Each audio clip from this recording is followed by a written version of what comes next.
Today is March 2nd, 2026, and we're here to talk about the bombing of Iran.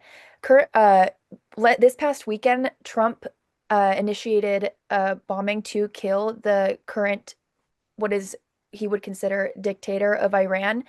Uh, but there were multiple casualties, and currently the country is at a divide in celebrating his death but also wanting retaliation on the U.S.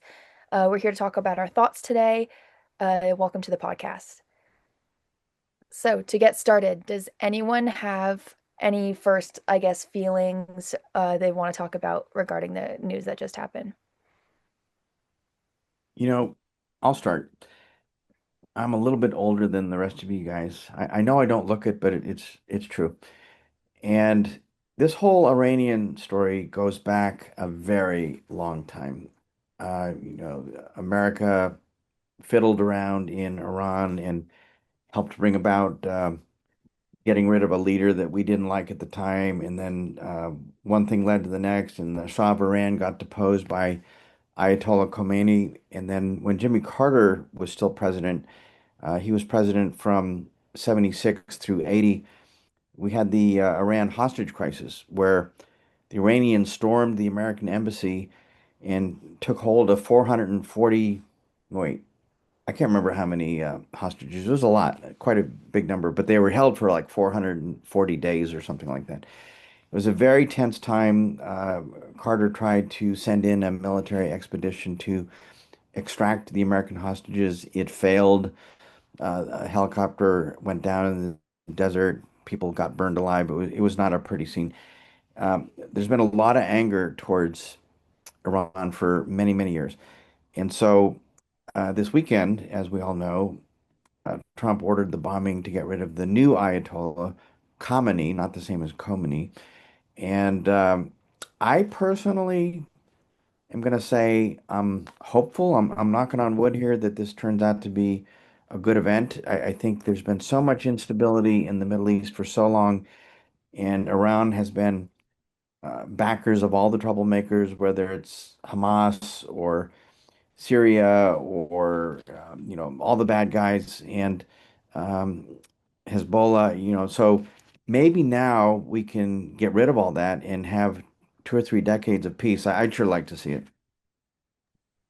Uh, I guess to challenge your thought there, just because I know that often after killing leaders, there can be a lot of rebellions and a lot of violence that actually tend to happen afterwards.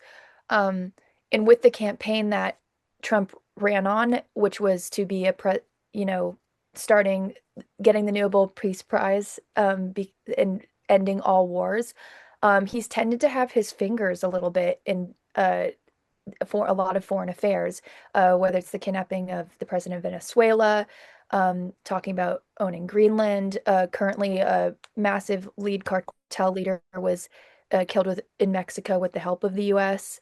And they were dealing with violence down there. And now with the bombing of Iran, do you think he's fulfilling on those promises, or that it's going actually in a direction of peace, or do you think we are almost on a snowball effect of getting involved too much abroad rather than fixing our problems within our own country? Well, the fact that he is breaking his campaign promises and going in a different direction seems classic Trump to me. I mean, he doesn't stick with any one position for very long, and he changes his positions on a daily basis. He also ran on releasing the Epstein files, and we saw what happened with that. Um, I don't know. I will say this about the guy, and there's a lot about him I really don't like. But he's taking on some of these issues that everybody has been punting on for decades. And, you know, we're finally dealing with some of these situations. And I don't know how it's all going to turn out, but it's interesting to see that we're finally actually doing something.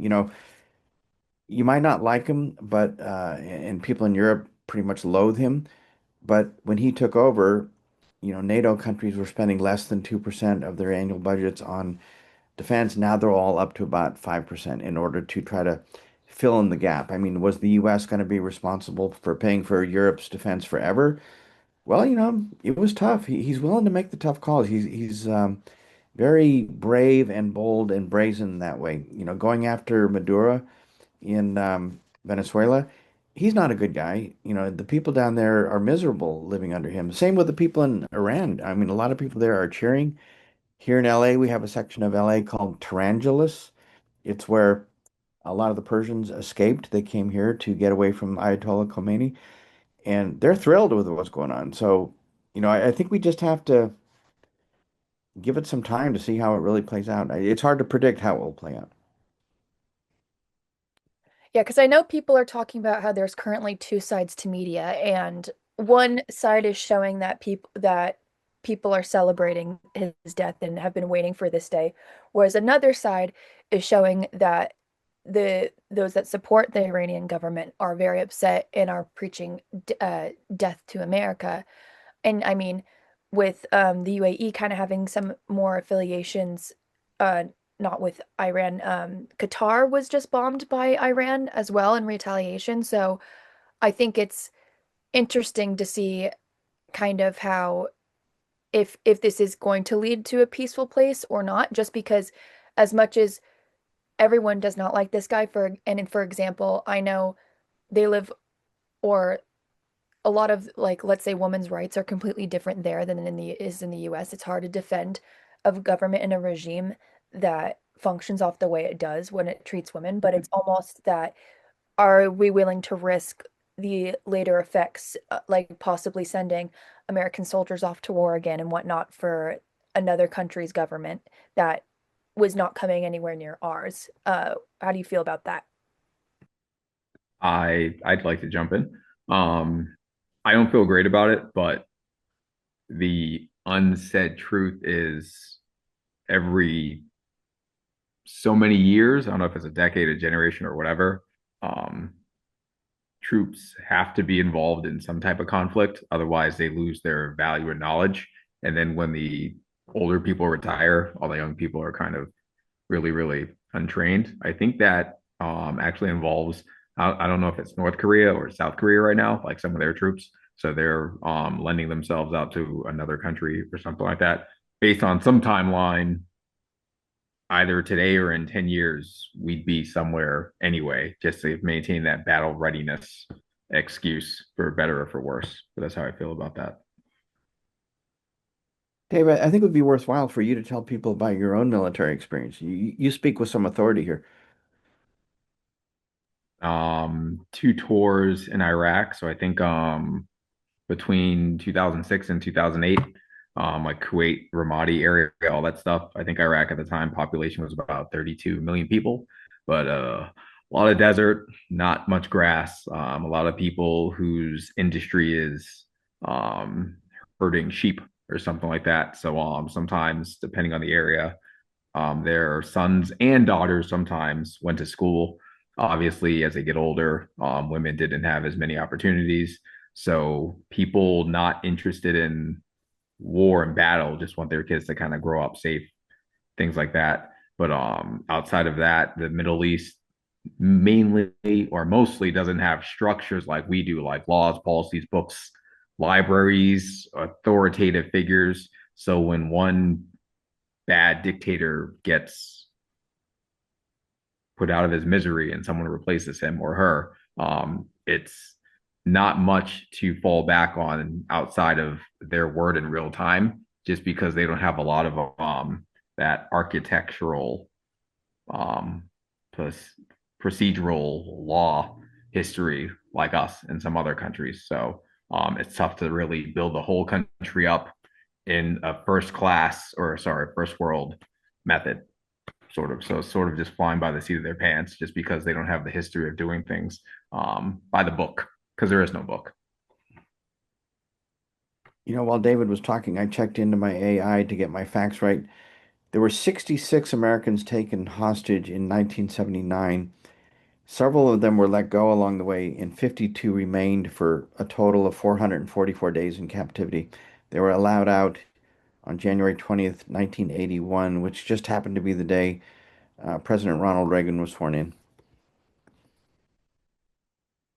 Wow, yeah, because I mean, a lot of this is kind of before my time, right? Because I was only born in '02, so I have not been. I guess, um, uh, you could say knowledgeable or present for a lot of events, current events with or the long conflict that has been going on with Iran. I know currently for me being a young person, having friends in military and kind of just being in the idea of wartime is a bit frightening. I was told growing up, you are growing up in during wartime because we had so many people in the Middle East. Some we had our military deployed in the Middle East after 9/11, but I couldn't really grasp that as a young kid who was born after 9/11. That didn't make sense to me that people were away.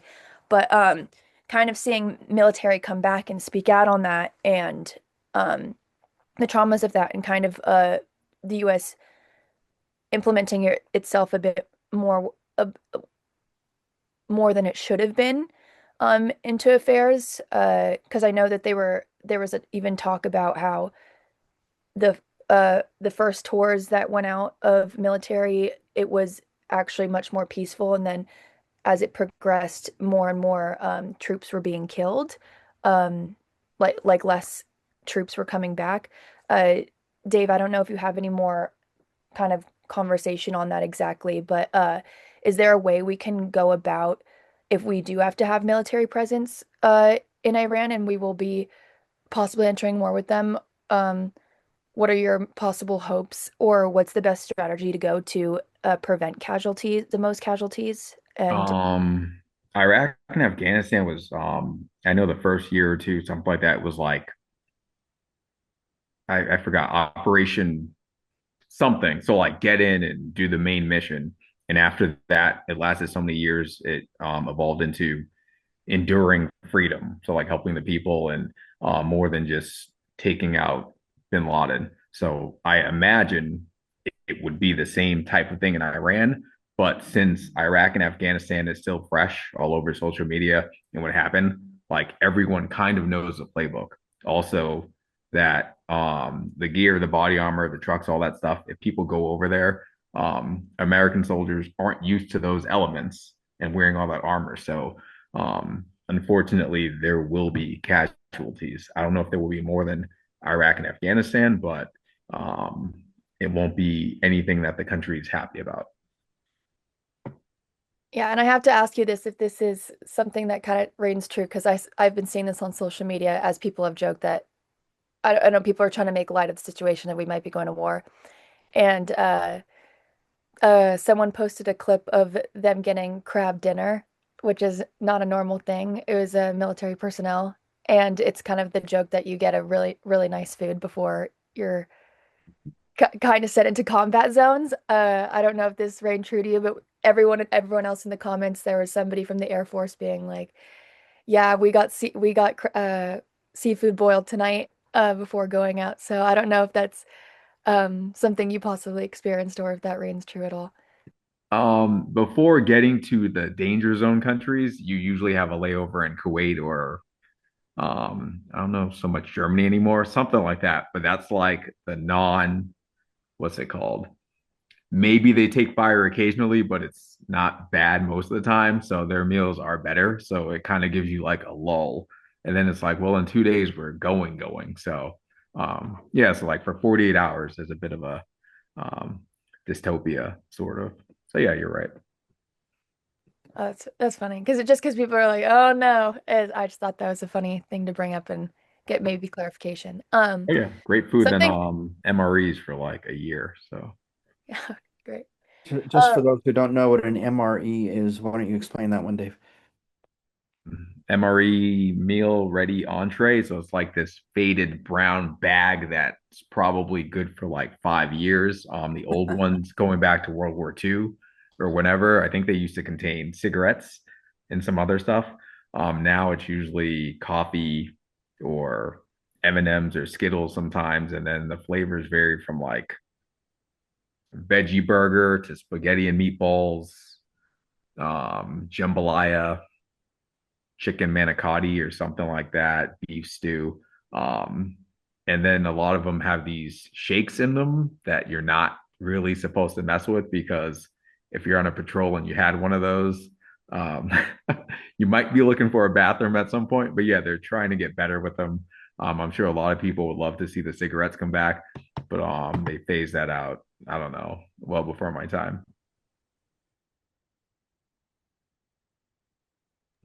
Yeah, I'm honestly surprised there hasn't been a insane class action lawsuit against maybe some of the five food that's been preserved for 5 years still somehow still edible.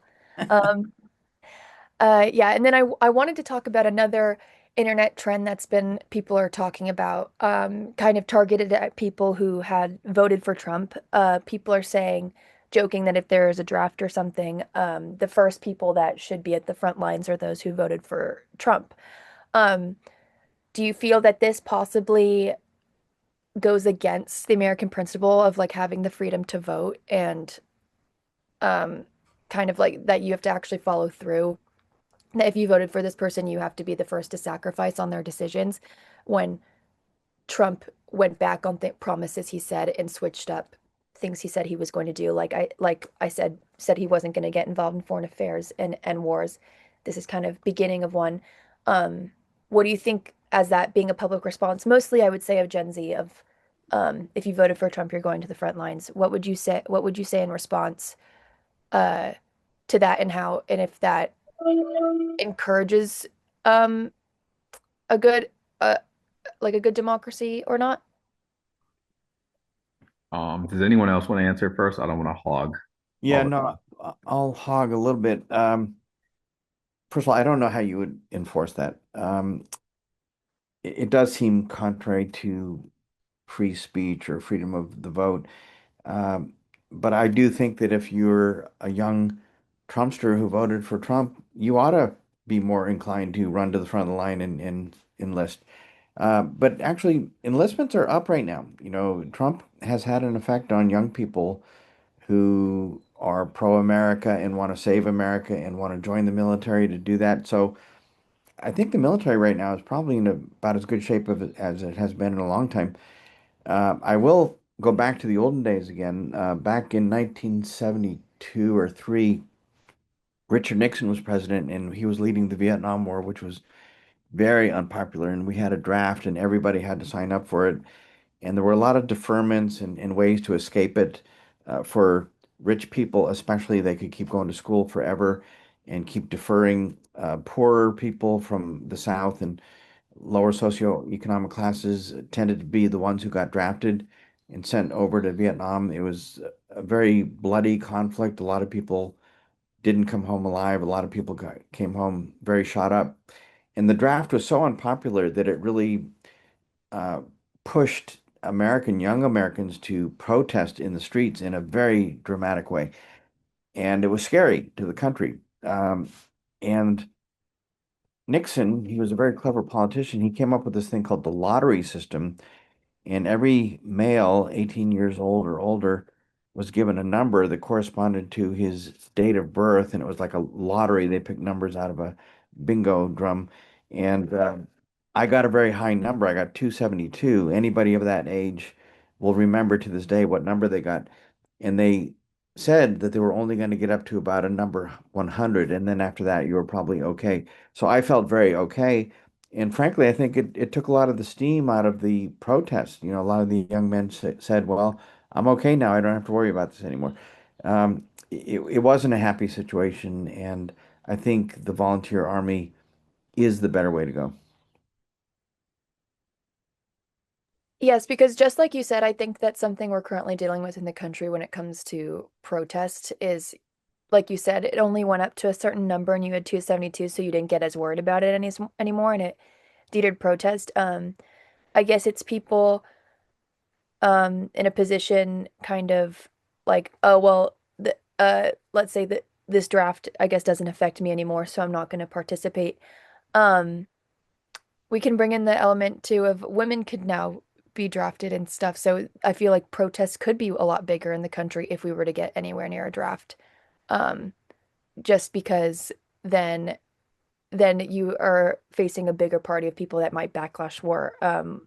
What are your thoughts on that? Kind of because now that I guess it would affect a bigger demographic, more people might retaliate to the idea of war in the fear that they would be sent to go. Actually, and this kind of goes way out there a bit.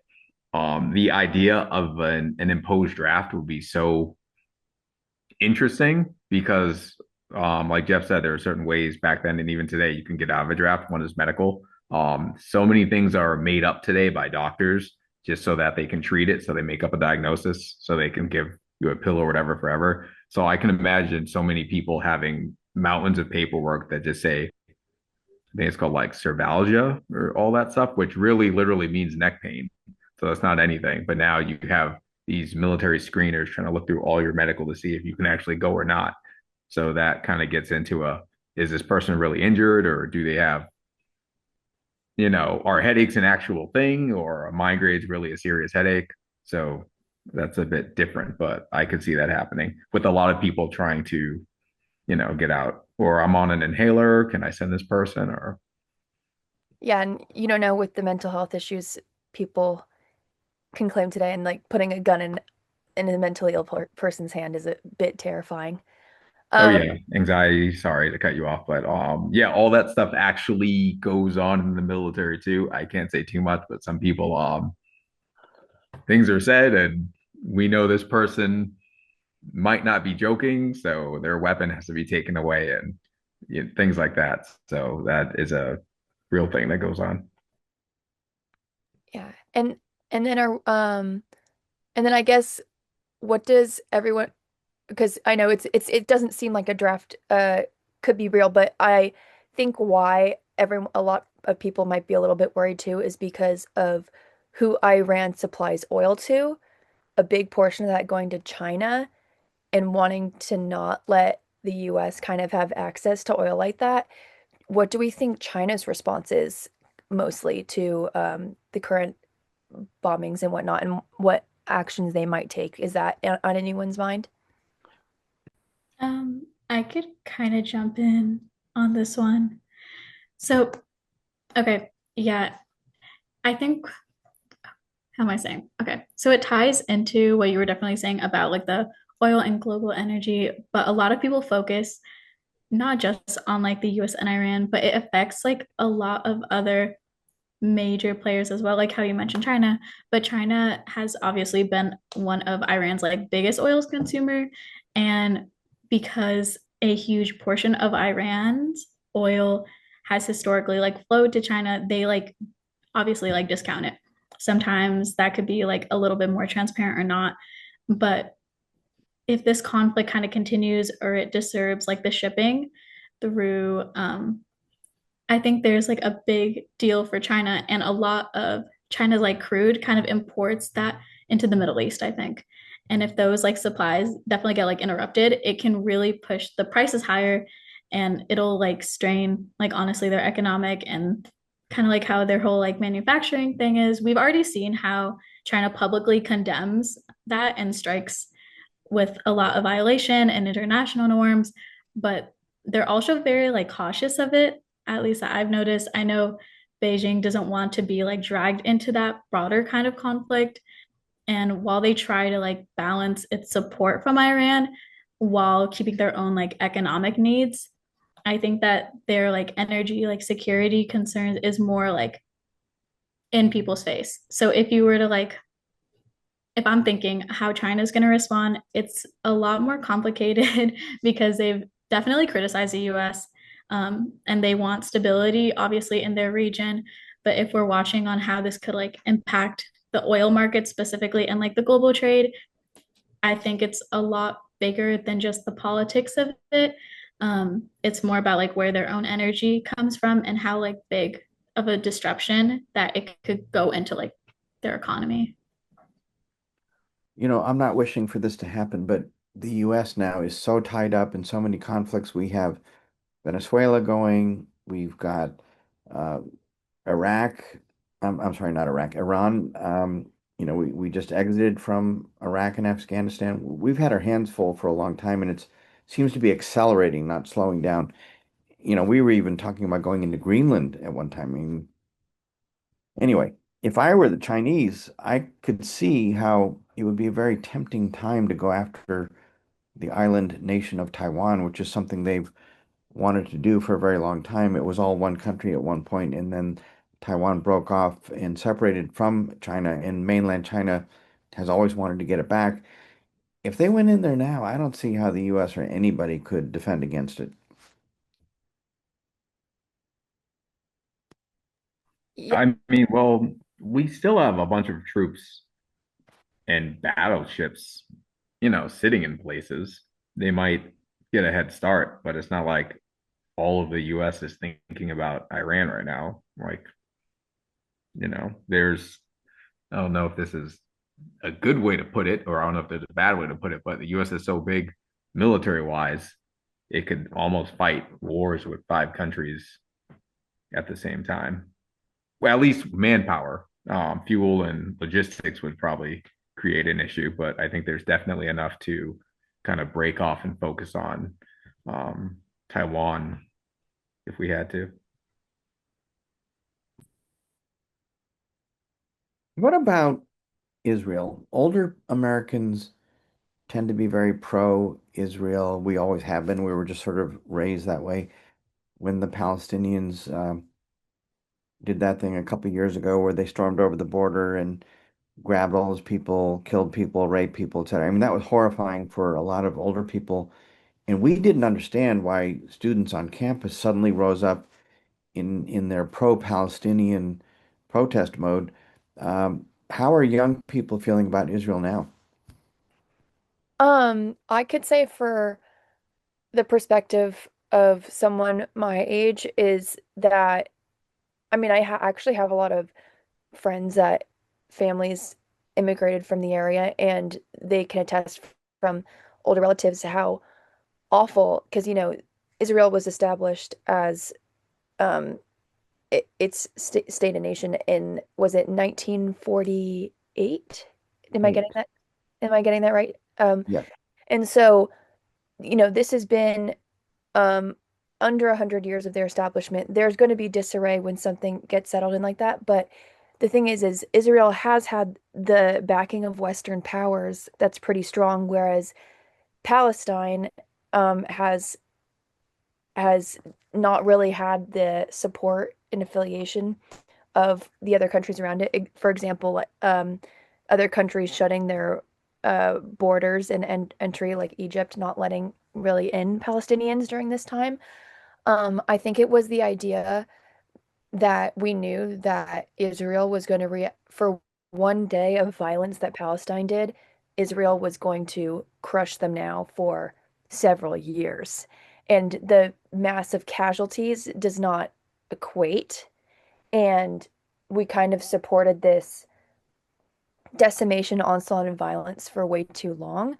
And I think our generation thinks it has a lot to do with kind of who Western ideals favors. Um, because in reality, Israel say like this is um Israelis will say that this is our chosen land, but it's they were moved there, and a lot of them actually are not blood related, like firstborn people from Israel. There's a lot of them were European Jews that were brought back to Israel and whatnot. So, and whereas Palestine has been there in the way of the land. So I think it's just the fact that there was sides taken and an ideology taken kind of that made that influence so big. And so, and Israel gets our military support 100%. Like, and I think another irritation is how much of our tax money goes directly to Israel. It's an insane amount, and it's been for years with kind of, I mean, I know we established companies there and whatnot, and they have they can help extend our infrastructure, but they don't really benefit us in a lot of ways. But by being there, and I'm not saying their existence causes conflict, but you have to imagine if they are the only in this specific continent that is very, like the same way us in the Western Hemisphere kind of favor Christendom, um, and in the Middle East they favor uh, the Islamic belief system. So if you were the one place out of all of that that it's going to endure conflict like that, it's a bit more difficult. Yes, there is still Christianity within those regions, but it's very sparring, and especially with Judaism being that small, um, it's bound to no conflict. And the thing is why did Europe need to establish somewhere for them to live? It's because Europe didn't want to let in Jews. This goes back to, I mean, my grandparents who were Irish immigrant families, kind of how they were treated in the U.S. as lesser than. Same were Jews. So it's like Europe moved them out of Europe to the Middle East because they didn't want to deal with them or really bring them in as a class, even though we had World War II to stop their genocide. And then once they kind of had the Western ideology backing within um, within the Middle East region, it gives them the ability to be the oppressors.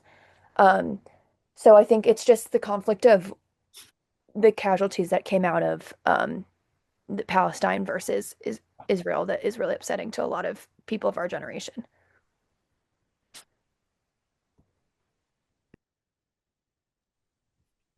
I think for speaking for like Gen Z, obviously, like I can't really put a name for everyone, but I know I used to go to a community college and we had people who would protest for Palestine constantly. And especially from like Gen Z's kind of lens, I don't think that we see it like a religious divide. Danny, you said it like pretty well, but a lot of young people kind of like frame it as a political and like colonial historic like history issue. There's a lot of young people that use like the tension into what kind of feels as like a consequence from the Europeans. I think Gen Z usually questions like the power structures a lot. And when one state has advanced like military kind of systems and they have like strong Western backing, they have a lot of like consistent funding as well. But young people instinctively constantly ask like, oh, who holds that kind of structure of power here? And it's less about denying like Israel right now to exist and more questioning like the policies that result in like a large scale kind of like civilian suffering issue.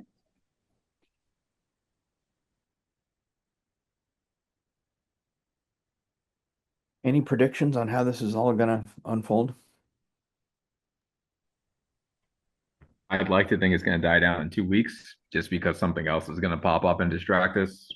Probably till we eventually forget about the Epstein files or whatever. I don't know.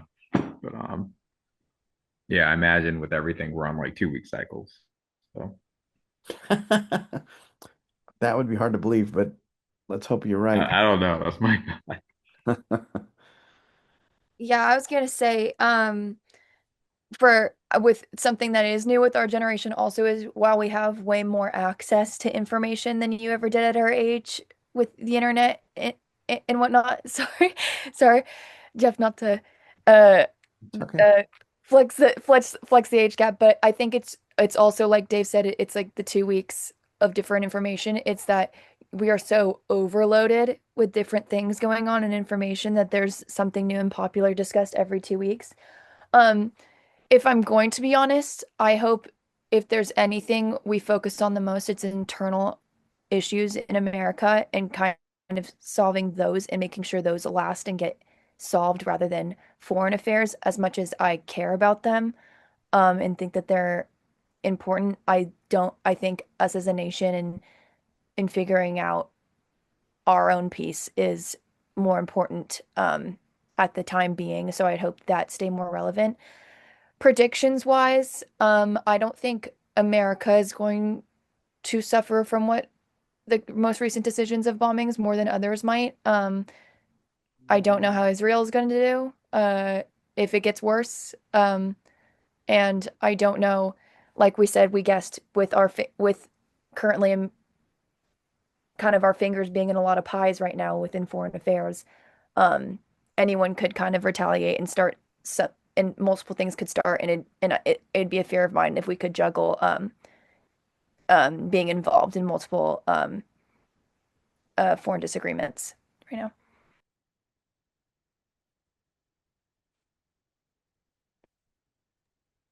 Danny, I think we've said everything we're smart enough to think of to say.